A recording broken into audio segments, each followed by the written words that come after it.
Başkanım. He? Hasan. Para doldurmuşlar.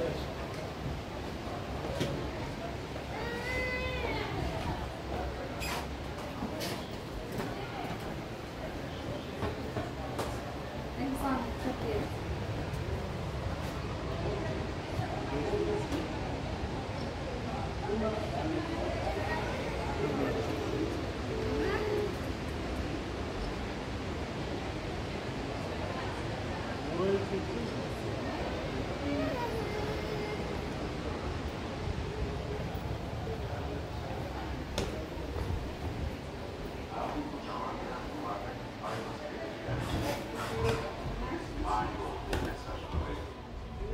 Aslında tüm motifleriyle güçlü bir şekilde uygulayan Tanrı'ya dayanan bir karşı felsefesinin yansıtıdır.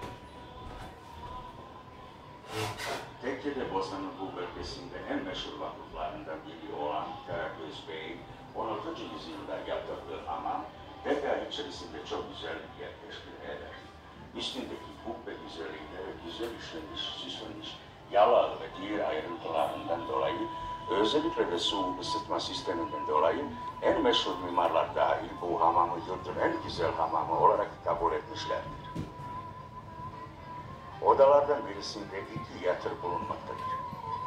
Birisi Sarı Salta, diğeri ise Lagay'daki Sultan Süleyman Camii avlusunda gömülmüş Açık Paşa'ya aittir. Sarı Saltık, bilindiği kadarıyla 13. yüzyılda bu yeri cennet parçası olarak tasvir etmiş ve bu dünyadan göç ettikten sonra buraya gömülmesini vasiyet etmiştir. Tekke'nin şeyhi bu abide saygı olarak burada türbe yaptırmıştır ki bu türbe Sarı Saltık'a atfen bilinen 7 türbeden biridir.